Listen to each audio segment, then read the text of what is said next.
This is Teachers Talk Radio. Welcome to the Friday morning break with John Gibbs. This week, in my quest to understand what schools are for, I consider what role should schools play in the creation of national identity and British values. To help me, my guest is Professor Jan German Janmaat. I hope you enjoy the discussion. This is Teachers Talk Radio. Tune in, talk it out with Teachers Talk Radio.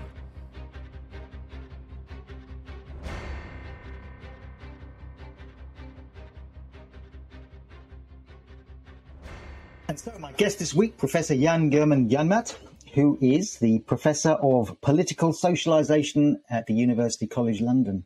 Welcome. Thank you, John. Thanks for having invited me. I'm really looking forward to this show. Political socialisation is something I'm very interested in, which is probably because I taught A-levels in politics, government and politics, and sociology and history for most of my teaching career. And I always was aware that while I was teaching the knowledge of history, sociology, and so on, I was also involved in the creation of a national identity, that particularly history.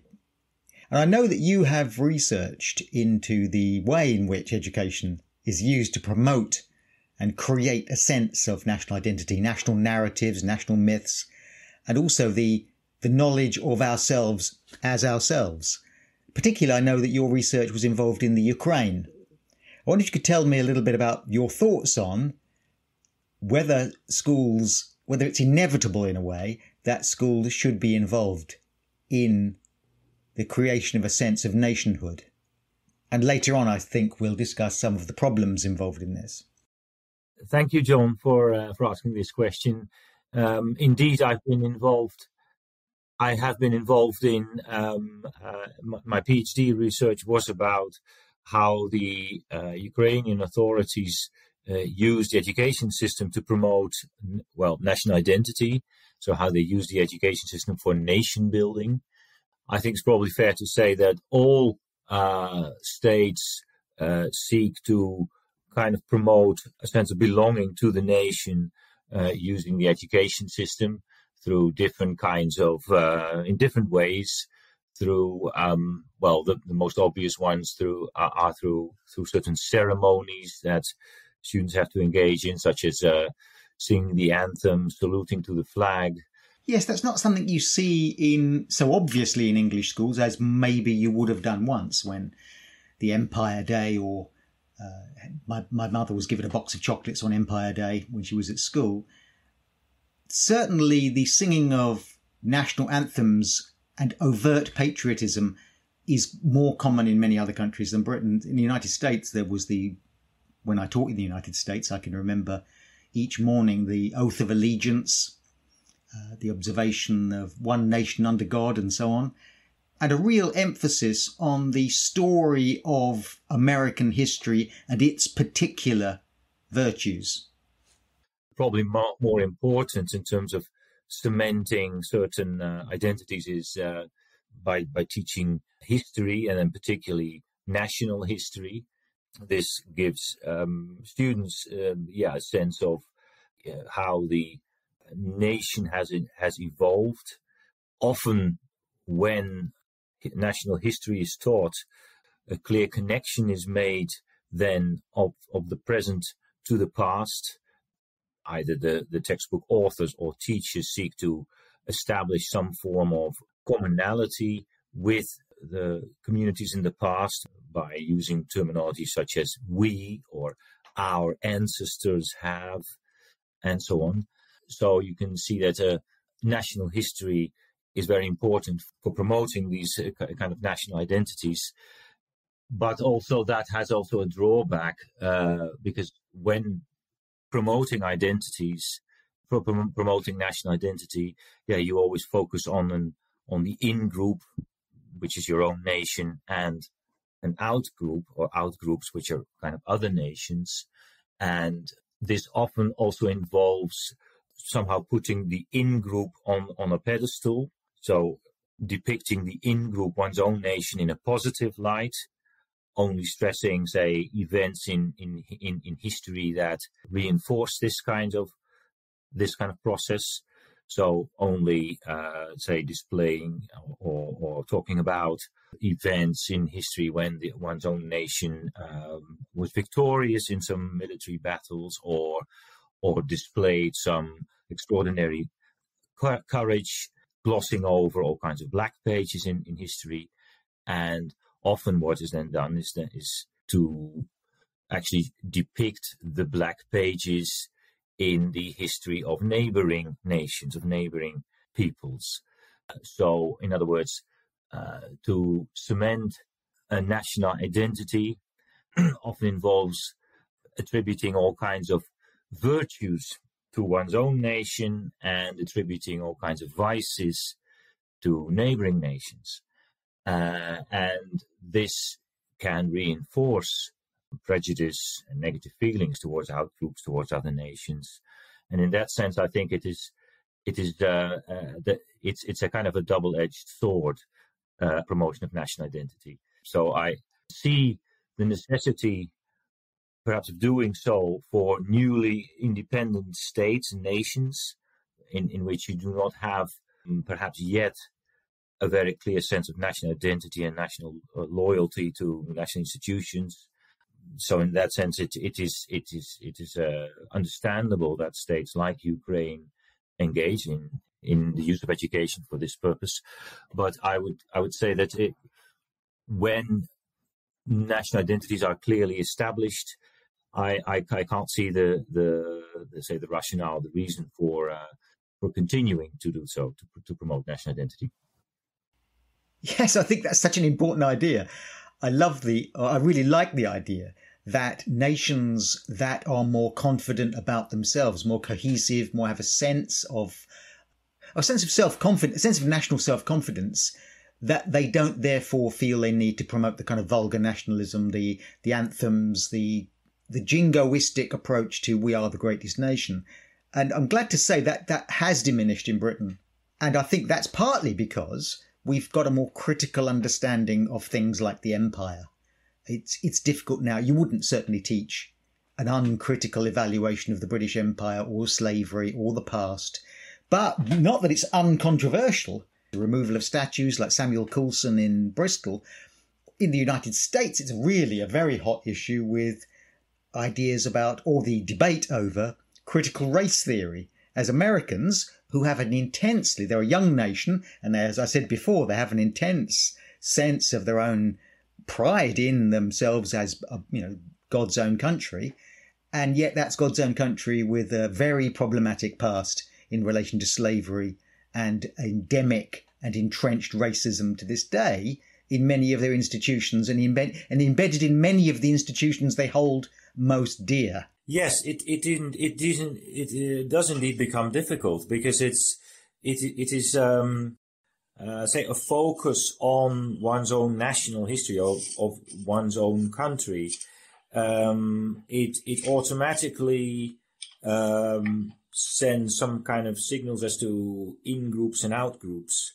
And I guess the more the history stresses the history of one's own country, the more it perhaps also sends a signal to those coming from elsewhere that somehow their histories do not count or are less important, and that the real focus should be, or that the history of one's own country deserves some kind of privileged treatment. And this is indeed problematic, I think. It does send a signal to all those other groups that their backgrounds are less worthy. You're listening to the Friday morning break on Teachers Talk Radio with John Gibbs. My guest, Professor Jan German Janmaat, as we consider the role of schools in political socialisation and British values.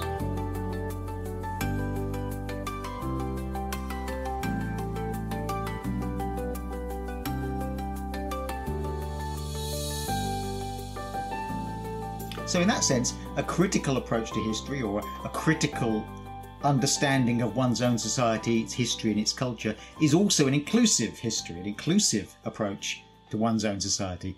One might feel more a part of a society that is honest about itself and critical of its past than a society that promotes a narrative that is exclusionary. However, any narrative of the past, of course, is just another narrative of the past. The empire bad is just another narrative, as indeed the empire good is. So you even have to be critical of critical revisionist approaches. And it's necessary to not be too relativistic. I mean, I think, for instance, that schools within Britain that would think that values were important, and I've got a guest coming up in a couple of weeks, next week, Bridget Knight, who's a head teacher and has co-authored a book on the subject of values and the value of subjects, where a values-based approach to education is important. And her argument is that values are things that you would all generally accept, things like tolerance and understanding and empathy and community support and collectivity and so on, and being a part of your society. Those things are different to exclusionary histories or exclusionary cultures. I think that particularly for well-established states where there needn't be any kind of concern about the allegiance of the population to the national institutions. I mean, in Britain, you would find overwhelming support for the national institutions, including the monarchy, the democratic institutions. You would have very few, I think, people who would actively protest or resist democratic institutions, who wouldn't be supporting them. And therefore, given that let's say, British, maybe not so much national identity, because I know that British national identity is rather complicated, but at least what you would want to have is, of course, that the population supports the political system. And I think in terms of system-wide support, there needn't be any worry here in Britain. And therefore, I would think that there can be a lot more attention, basically, to the histories of other places, or to embed British history much more in kind of a world history, in terms of speaking about certain events or processes in the world, and then using a certain case or an example from the British context to illustrate something. So, Jan, is what you're saying there that the British are sort of more secure in their support, in their general support for things like free speech, democracy, toleration, and so from that area of acceptance, you can then say, well, now we teach the history of Asia or the history of China, and that won't be seen as a threat or as a challenge. Exactly. And just to support that, I've done some research on this, on support for what the government likes to call fundamentally British values, and there I found actually that the support for basic values like democracy, the rule of law, liberty, and individual liberty, and tolerance and mutual respect. So those are those four. Those are what are called as the fundamental British values. They were introduced by Michael Gove in a circular, strongly suggesting schools to adopt these values. Actually, schools were required to promote these values actively. That's in this particular circular of 2014.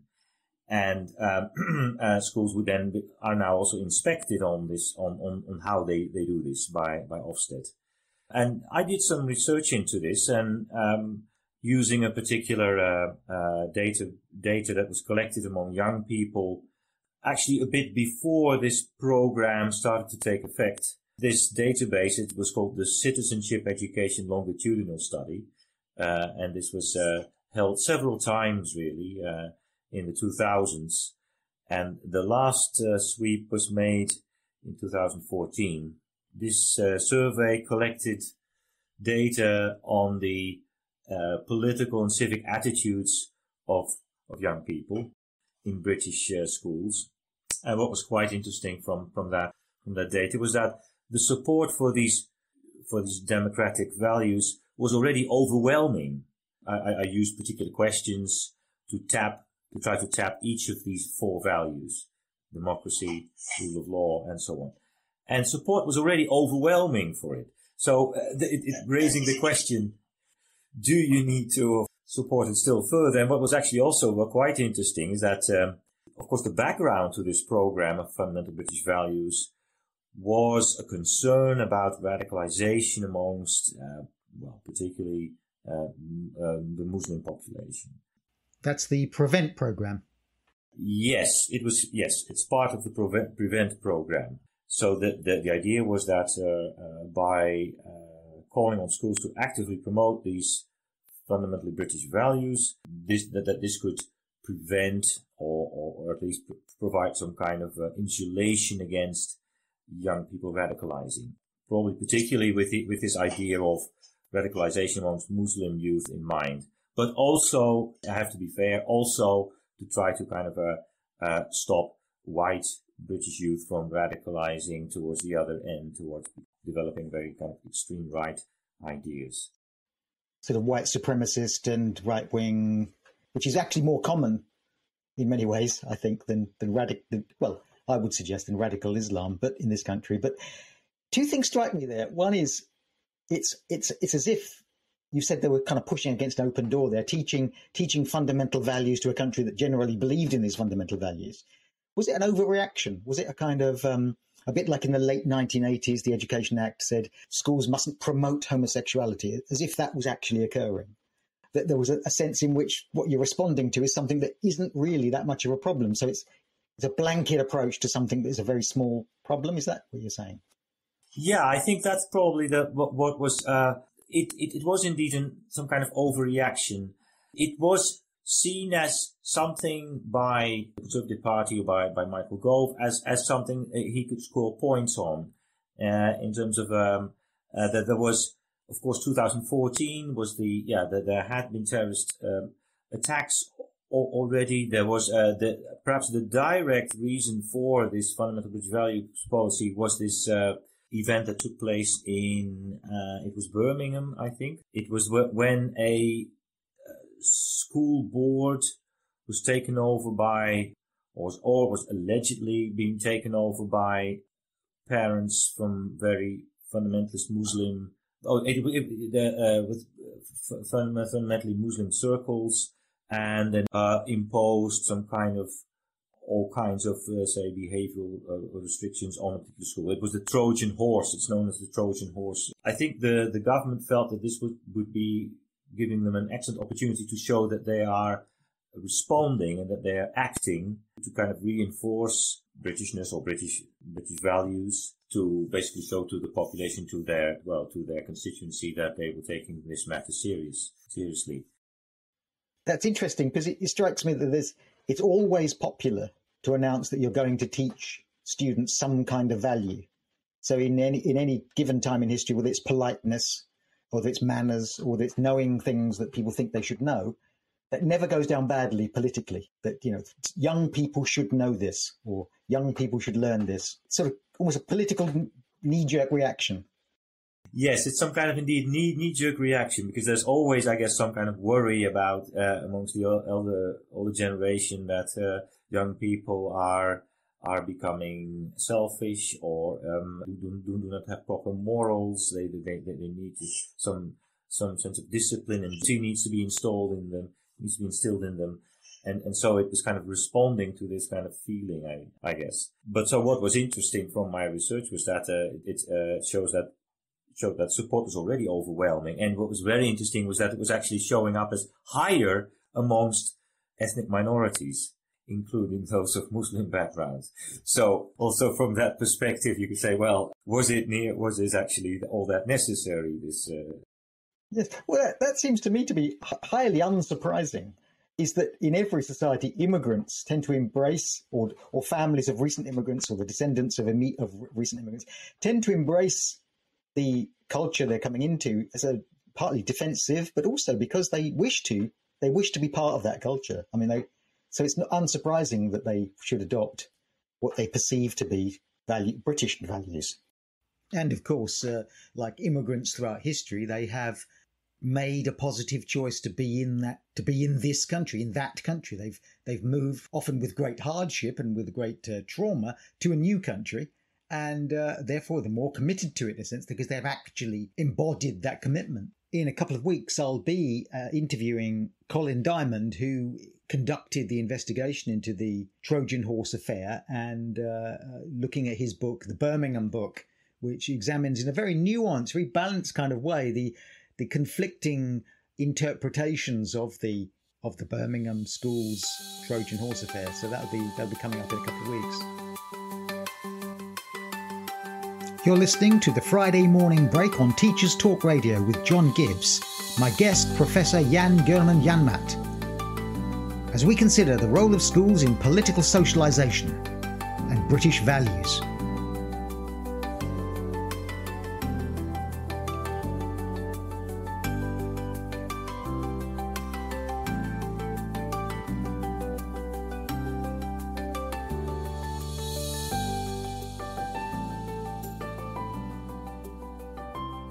Yes, of course, what I couldn't check is to what extent their answers were subject to a kind of social desirability bias.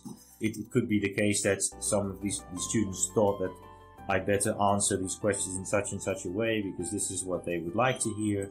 That's always very difficult to kind of establish. What was interesting, and I did find quite a difference between those who have done the academic track, so A-levels, and those who've done vocational education in support for these values. That was rather interesting. So with those who've done vocational education, showing a much lower level of support for these values. Although on balance it was still very high, in that sense, not much to worry about, but there was a clear difference between those doing A-levels and those doing vocational education. Well, that's interesting, and maybe we'll get onto that more as we talk, because I think this sort of education divide has become more significant in our culture. The United States see it as well. We see it as well. Support for Brexit was more evident in education than it was in class. It cut across, and of course class and education overlap, but in the United States, the education divide is even more pronounced when it comes to, say, support for Trump, with Make America Great Again supporters overwhelmingly lower levels of education. You can simply look at college graduates and determine the likelihood of whether they would support Trump or not, with those who didn't go to college more likely to support Trump and those who did go to college less likely to support Trump. And that might hold with populist parties generally. However, in a bigger, almost philosophical sense, you would hope that education would produce greater sense of tolerance. Ever since the Enlightenment, you'd think that there was an enlightening quality to education. Well, the history of sort of Western culture over the last 200 years doesn't always hold out much support for that, in that some of the most advanced and cultured and educated nations, particularly Germany in the 20th century, were engaged in extremely barbaric regimes.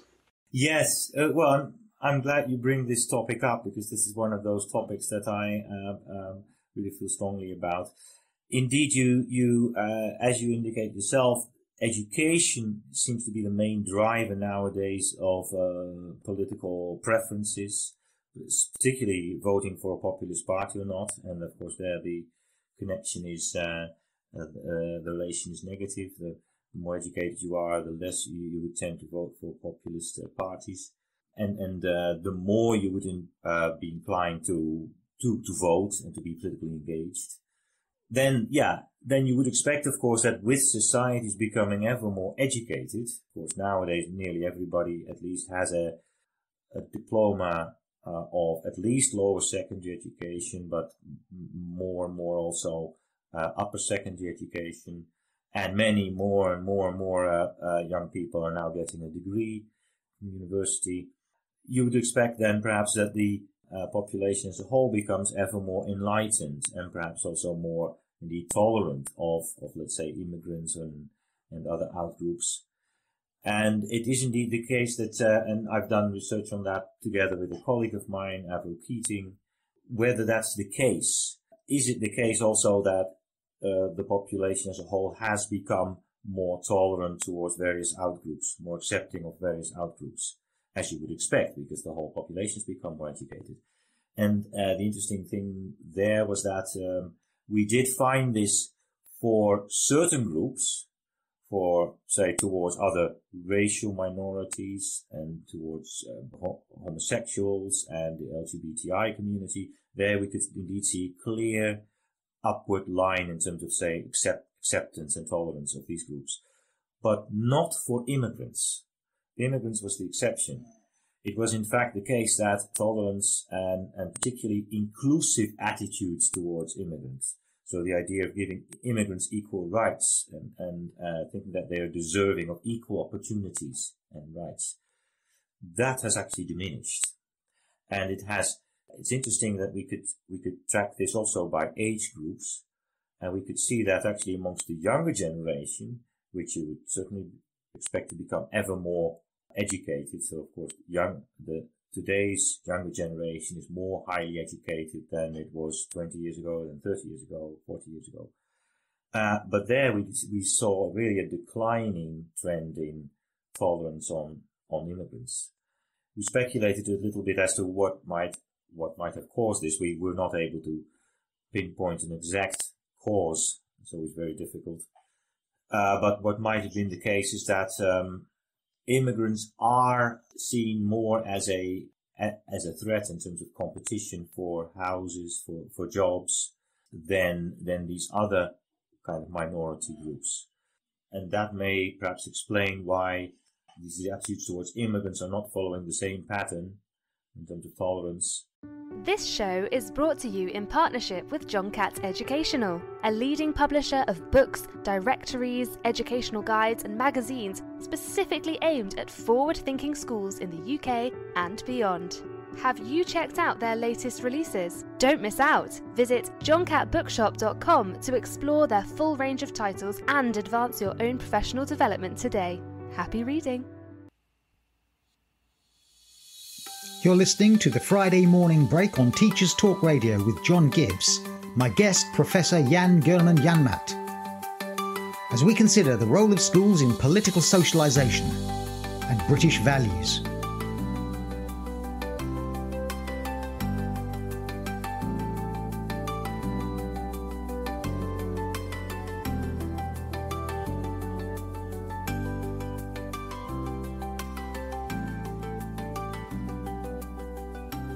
So we could sort of speculate that while levels of education and literacy increase, there's also been another trend in our culture. There's also been an increase in economic vulnerability. More people work in circumstances where, the job for life has disappeared. The factory at the end of the road where you're going to be employed forever, where your dad worked and your work has sort of gone. The deindustrialization has created maybe a more educated society, but also a more vulnerable and unstable sense of insecurity, particularly among certain groups. Yes, indeed, a pervasive sense of insecurity. And then if other groups move into the country, they can then be easily associated with all kinds of processes that they feel that they do not have any control over, and they can be seen as indeed competitors for the scarce housing and work opportunities or benefits. There's of course also this pervasive idea or the stereotype that these immigrants only come here to abuse the welfare system, so they're kind of welfare scroungers.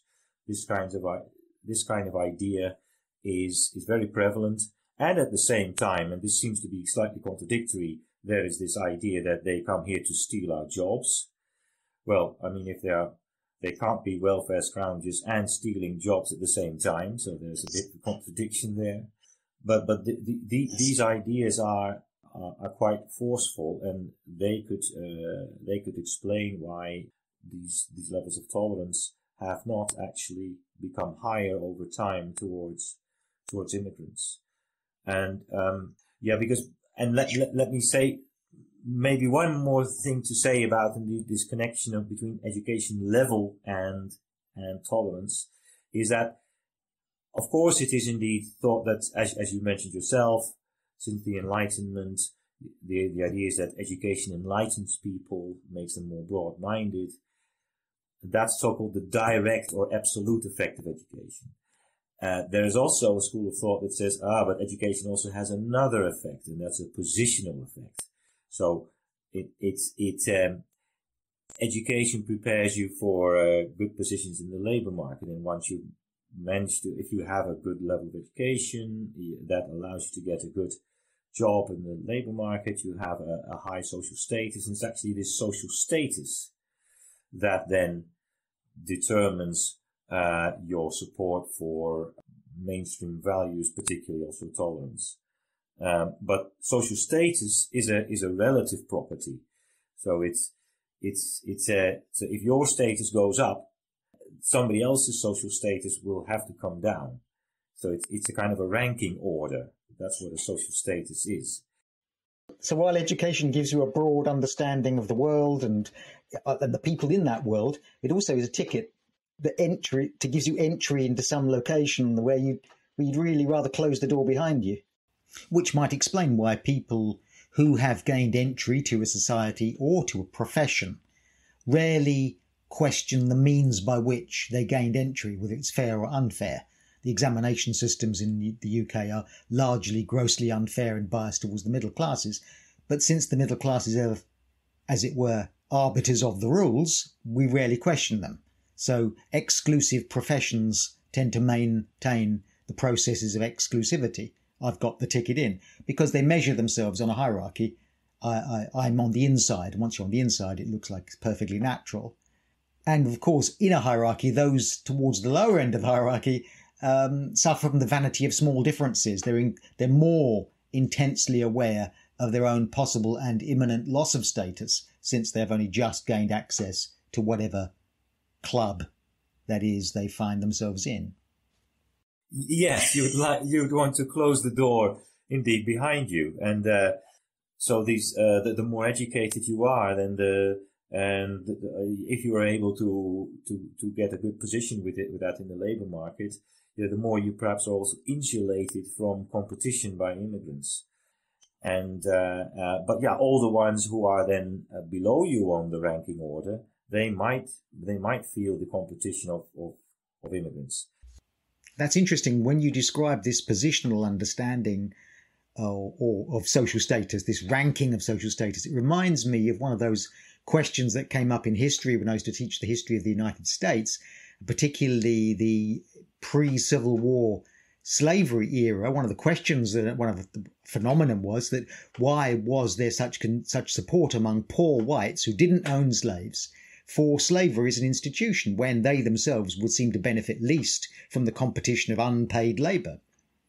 But of course, besides the fear of the release of African slaves, a very powerful fear that what would happen if you rate the sort of racist attitudes towards the dangers of the released slave. But there was also the sense in which no matter how poor you were in the antebellum South, you were always better than a slave.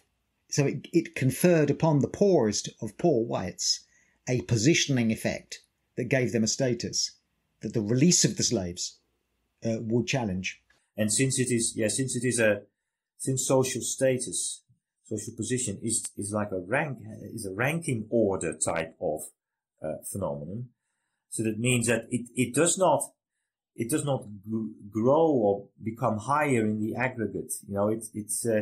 If therefore the effect of education runs through social position, it means on tolerance towards immigrants in this case, then you can't expect tolerance to grow over time. This is I always try also to explain this to my students. It's sometimes difficult to explain, but it is this kind of zero-sum property of social status that makes it that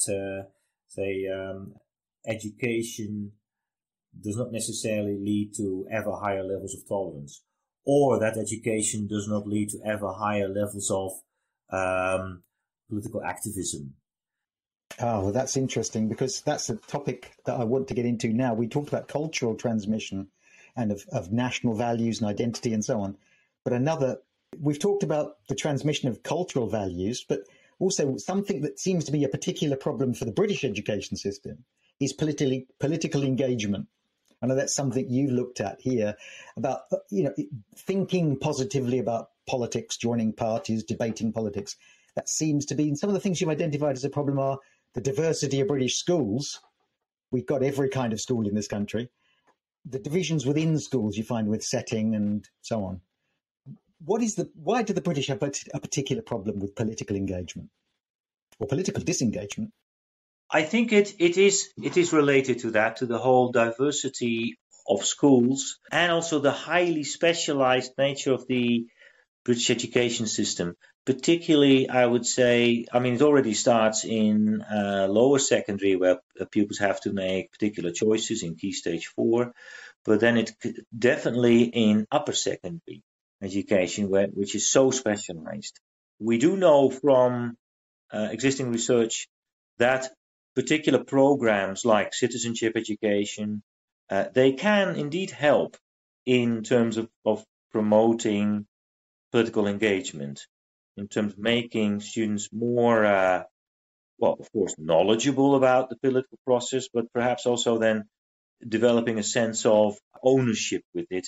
And so as soon as you think that you can understand it and the political process and that you have a sense of connection with it, you would like to participate in it.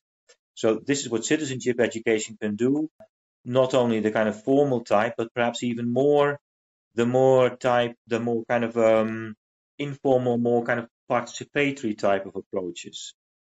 And there's a very strong evidence in the literature that these more kind of learning by doing or participatory approaches, like ensuring that students can freely debate political and social issues in class, that they can also actually practice democracy, for instance, by having mock elections on something, by having a school council, by voting for a school council.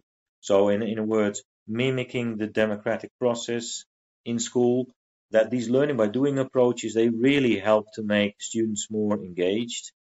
And what is then particularly encouraging is to see that existing research is that students from disadvantaged backgrounds tend to benefit more from both citizenship education as a subject, numbers of hours of citizenship education, and also from some of these participatory approaches, like having an open climate of classroom discussion on political and social issues. They benefit more from that in terms of making them more engaged than children from middle class backgrounds. So these are kind of approaches that are very promising to address inequalities in political engagement. Yeah, and then it is particularly nice to see then that this might then work very well for particularly the group that needs it most, let's say from students from disadvantaged backgrounds, because they also tend to be the least engaged. Because they perhaps do not practice these, or they haven't had a social upbringing or by their parents that is that is stimulating in terms of making them more connected to the political system. Perhaps they haven't been watching the news each day, or perhaps they're not watching any news at all. And there may not have been any kind of discussions on political and social issues in the way that they were raised. And so then the school education can genuinely give them which is then not used, the word in the literature is used, compensatory effect. Yes, that's absolutely true. I taught A-level politics for about 30 odd years, and I can't count how many occasions students were switched on to politics, but also they who came from working class backgrounds, who didn't read newspapers at home, who didn't watch the television news, but found like a door opening and the sunlight bursting in, especially the way that A-level politics, the way I taught it, I'm sure the way it is taught everywhere, is through discussion and debate and argument and analysis and so on. And they'd not thought about the world in that way or been invited into that world. And then parents would come to parents' evening and tell me that they didn't read newspapers, and what had I done, in a very good way, what had I done to their young person who now returned home like a creature from another planet, demanding to question the news, shouting at the television, engaged in debate, or explaining bits of the world to their parents. Again, hopefully in an enjoyable sort of way. This show is brought to you in partnership with John Gibbs Educational, a leading publisher of books, directories, educational guides and magazines specifically aimed at forward-thinking schools in the UK and beyond. Have you checked out their latest releases? Don't miss out! Visit johncatbookshop.com to explore their full range of titles and advance your own professional development today. Happy reading! You're listening to the Friday morning break on Teachers Talk Radio with John Gibbs, my guest, Professor Jan German Janmaat, as we consider the role of schools in political socialisation and British values. I was looking at the kind of outside speaker programmes at private schools, and the private school will have a minister and they'll have a political journalist and visiting the school on a fairly regular basis, whereas your average comprehensive might say, well, we've got to edit that out of the programme because we're, as you say, teaching them to read and write. That's very much, I think, what you see happening. I can see it here actually at the school just across the street here. I'm living in London, in southeast East London. Now, actually, the schools in London do very, very well. I mean, it's called the London Miracle, right, in terms of promoting basic literacy and numeracy skills, even if they recruit mainly from students from working class or lower middle class backgrounds. These students tend to do way better than you would expect on the basis of their social background. And also the school opposite of mine is a typical example of that. It's an all boys school. I won't mention the name, perhaps that's not nice to do.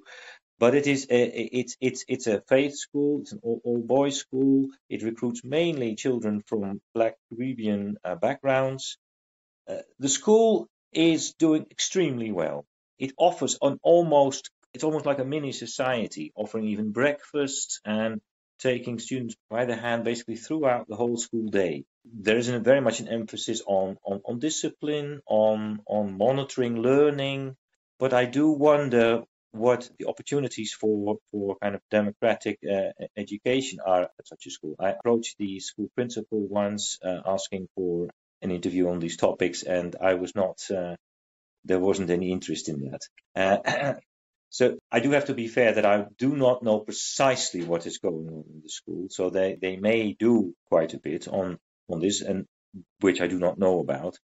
So I have to be a little bit careful here, but there's definitely very much an emphasis on the basic skills, on order, on discipline, on monitoring learning. That may mean that perhaps these young people are losing out in terms of, say, preparation for for participating in a democracy. Yes, well, especially if I was thinking of the sort of Mossbourne school model and the idea of, the lessons start with the students committing themselves to listen and work hard and discipline and hard work. Well, that is a cultural value itself, and it's transmission of a cultural value, but it's a cultural value that doesn't allow much room for critical thinking, debate and arguing, and being awkward. There's something to be said when you're young for being a bit rebellious and being a bit awkward. Yes. that goes with the territory. Yes, exactly, and there is less of this kind of a emphasis on standing out than on how you can engage in alternative ways, because of all this emphasis indeed on hard work. Hard work is very much stressed as a value. Also, a colleague of mine, Avril Keating, who's done research amongst young people, saw that this was the main criterion that they used to have judgments about immigrants. So as long as immigrants were seen as hard-working, as contributing to British society, they were deserving and they were therefore welcomed. But if they're somehow seen as not hard-working, they're seen as undeserving. And so that was seen as a very important value. But returning to some of the research I know you've done, why does the diversity in types of school in this country and the division of groups within schools through streaming and such have an adverse effect on this kind of access to political and social education? Yes, because it affects access to these what we then call civic learning opportunities. Okay, it's a bit of a formal term, but the thing is, if you have all these different streams and different schools, and combined also with, say, a lot of school autonomy, then it can be the case that some schools do a lot in terms of promoting civicness. In terms of they may have civic education. Of course, civic education is no longer a compulsory subject anymore in England, or a compulsory course. They may also do much more in terms of all these kinds of more democratic practices in school than other schools. And interestingly, American research found that schools that tend to have many students of disadvantaged backgrounds, they tend to really focus on teaching them the basic skills for all with the best of intentions, because they think they really lack these basic numeracy and literacy skills. So that's what we need to focus on. And we also need to ensure a good level of discipline in the school. So then such schools then tend to see things like citizenship education and democratic practices in schools as some kind of frills, as some kind of extras that are not really, that shouldn't be prioritized. But what you then get, of course, is that it's the children from disadvantaged backgrounds who disproportionately enroll in such schools, and where they are not actually receiving the stimulating education to make them more politically engaged. Yes, it's a mistake that's easily made that values like hard work, discipline, self-discipline, setting goals, being self-motivated, a growth mindset are not in themselves ideologically neutral. They are a set of values that meet the requirements of a dominant society that wants people to adopt those values in the workplace. I mean, we're talking about the hidden curriculum. And the hidden curriculum is highly relevant here because not only the hidden curriculum's teaching of social capital and cultural capital, it's quite clear that private schools are great at imbuing their students with social and cultural capital. And working class schools, unfortunately, seem too much of the time to impress their students with the necessity to work hard and get their nose to the grindstone, with the implication that not to do so is their own fault, and therefore a kind of guilt that many students feel when they leave school. I don't know how many times I've met students who are perfectly nice young people when they were at school who would tell me that they were sorry they hadn't worked hard enough. And that I'm sorry I hadn't worked hard enough at school. Well, that's something I think when we leave is a legacy of the British education system. Well, legacy of education systems generally. Guilt. It's our sort of gift to young people. It's not surprising, therefore, that hard work and personal achievement should become dominant values in society, one that we would impose or as a means of judging immigrant groups. But to come back to the point of this access to this civic learning, because that is really important. We found that not only is there a difference, say, across schools in how much they do in terms of civic learning, but indeed also, as you already mentioned, between tracks, right? The education system in England is very specialized, particularly also in upper secondary education. So what you tend to see is that, these A-level courses are very specialized, and you can do A-levels in just 3 subjects. So you may not have anything like, say, sociology or politics or amongst your A-levels, but particularly also if you just do vocational education, then all the subjects that you get when you do, say, a BTEC or an NVQ are actually these practical courses preparing you for specific positions in the labor market. And so there are no general courses of, say, citizenship education offered in the vocational track in England. Now, I do know that the system is so diverse that it also offers plenty of choices. So it is possible for young people to combine A levels with a vocational course. That's possible. What is missing is that you have within a vocational degree, such as a BTEC or an NVQ, general courses like citizenship education or history or political or politics. And on the continent, in other countries, let's say in France or Germany, you would typically have such general courses, including citizenship education, that are also offered in the vocational track. And so the system is less specialized there. You can offset this specialization a little bit if you have an enrichment program, or if you broaden the A levels to include general education. Yes. Or general studies type things, social education, which schools, some good sixth forms do. But of course, that gets pushed aside if you're concentrating on getting grades up and studying hard and so on. And so the specialization and the competition in schools doesn't really help, because you're not going to waste any time on anything else. It's always this idea that things like citizenship education are frills, and distracting from the focus on basic skills and lifting standards. There's this this is maybe the prevailing idea. Also then indeed also in A levels, but perhaps, but maybe particularly so also in vocational education, where there's none of these kinds of general courses. So you're making a case for something like a baccalaureate, which is long talked about in this country and always seen as an answer to some extent to this very late specialization and division among, people go down an academic route, or they go down an arts route or a science route or a vocational route. Yeah, some kind of indeed much later specialization, like some kind of baccalaureate format. Well, in America, interestingly, America and England are in that sense really different in terms of their education system, because in America, of course, you have typically you have these high schools. You do have also choices there, and you have advanced placement, so which is a kind of a higher level kind of track. But still, the system is basically kind of comprehensive, with everybody following with certain choices, but a certain core curriculum until 18.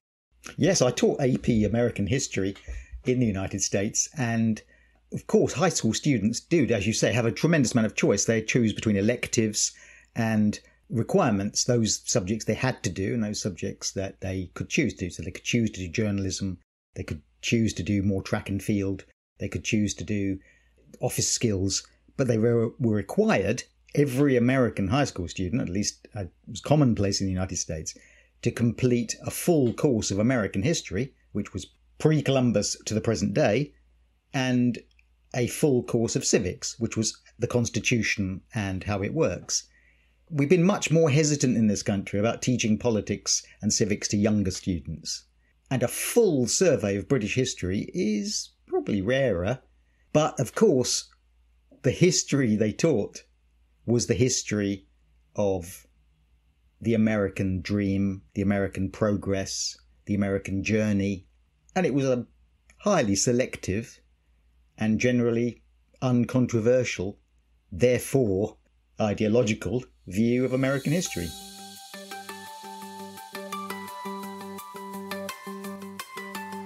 You're listening to the Friday morning break on Teachers Talk Radio with John Gibbs, my guest Professor Jan German Janmaat, as we consider the role of schools in political socialisation and British values.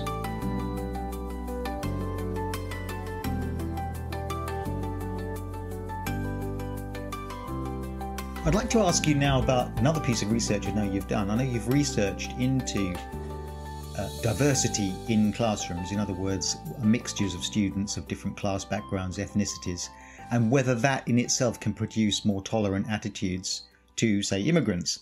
The Americans engaged in one of the most, famous or infamous experiments in social integration, in busing, taking students from one part of the city to another part of the city, generally black students from poor areas or middle-class white students, into other schools in order to create a more diverse school population. Now that was done for all sorts of reasons, to overcome the disadvantages of the poor quality schools in black neighbourhoods, but it was also done to try and create, in whites and in African Americans, a sense of greater tolerance and understanding for each other, with somewhat mixed results. My wife went to an American high school and saw that the African-American students were bussed in the morning, stayed with each other, and were bussed out again in the evening.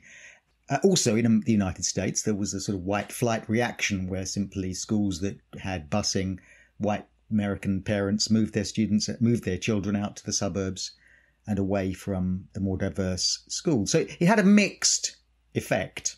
What does your research show about diversity in the classroom and its effect on attitudes of students? Theoretically speaking, that's very much the idea, that if students come across students of other backgrounds, either social backgrounds, ethnic backgrounds, that they develop more of an understanding towards these students, these backgrounds, and they develop greater feelings of empathy, and they will become more tolerant towards others. That's very much based on the idea of contact theory by Gordon Allport.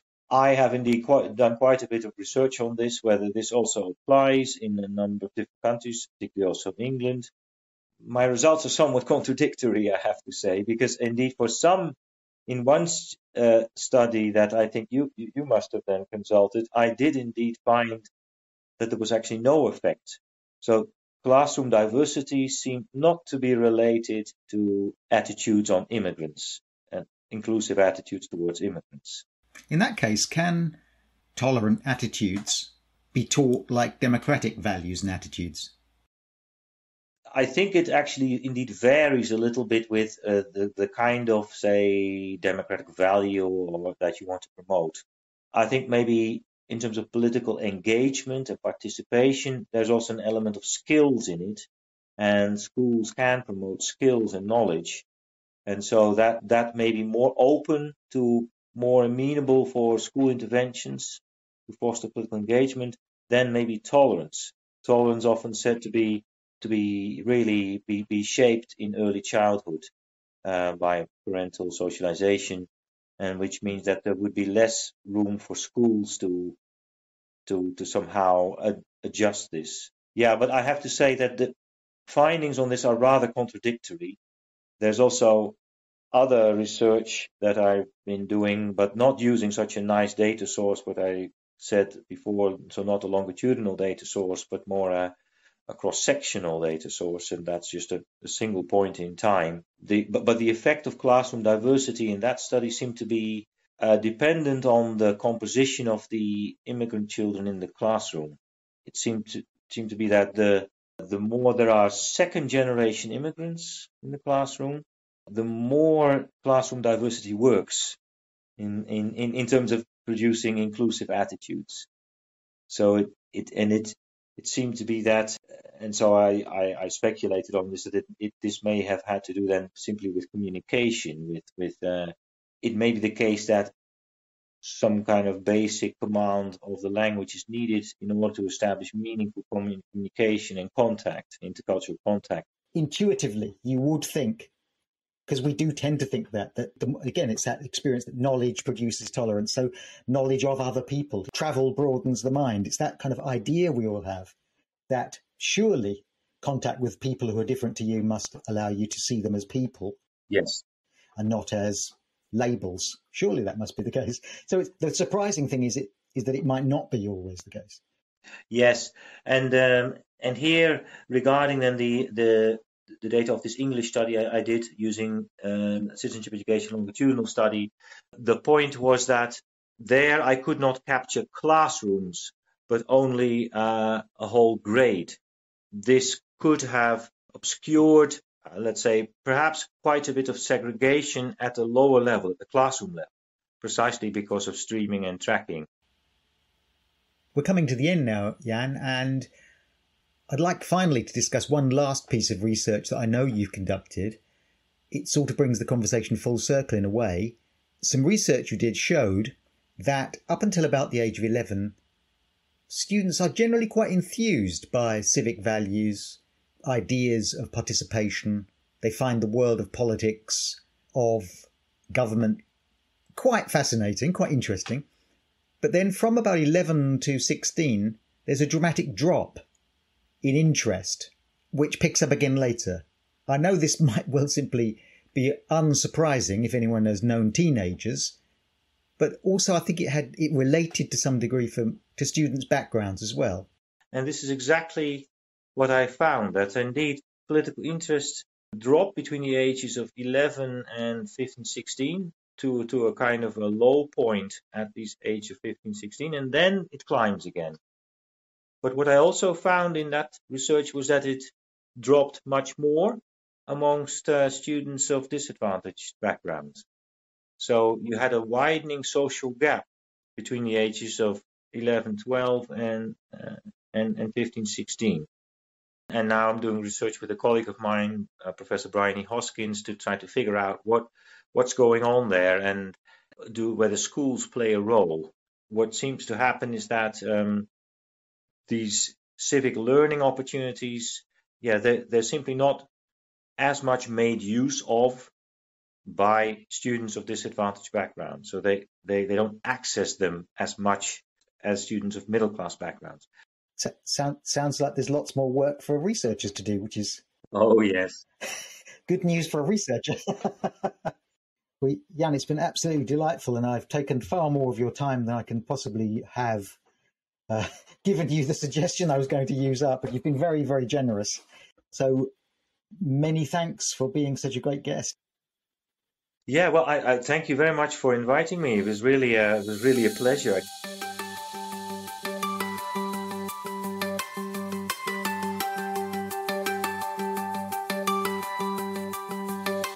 So, what have I learned this week about what schools are for?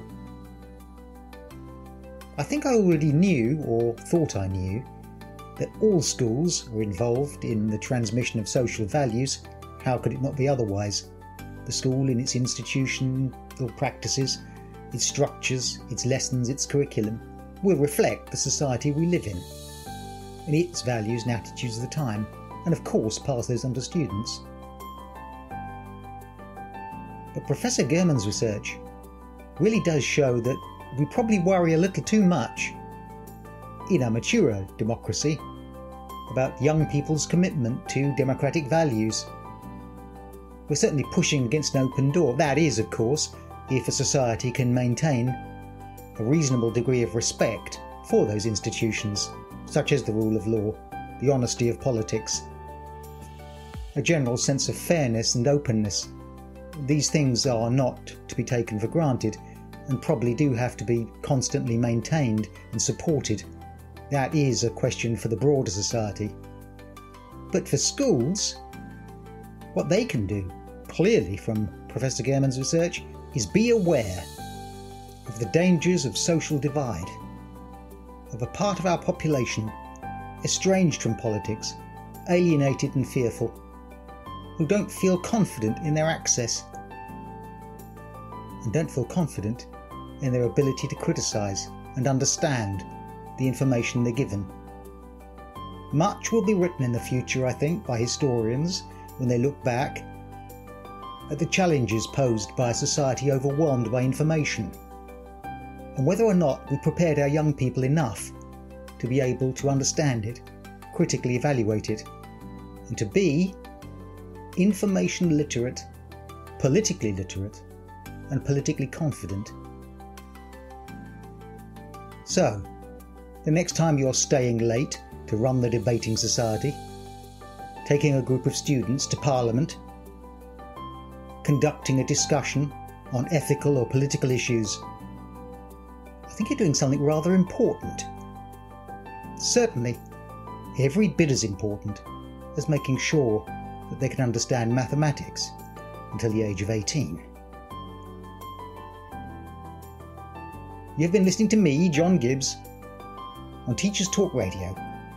This is now available on a podcast, and you can download it anytime, share it on your social media, or listen to it again. Next week, my guest is Bridget Knight, who'll be discussing her book on the subject of values and the value of subjects as we explore a value-based curriculum.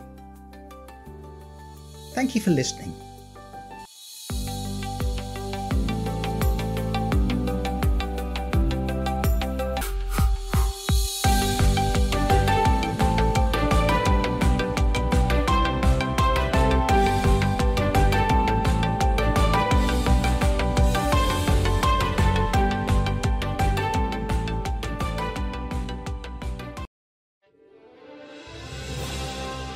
You've been listening to Teachers Talk Radio. Tune in live and listen back at ttradio.org. We look forward to hearing from you next time on Teachers Talk Radio.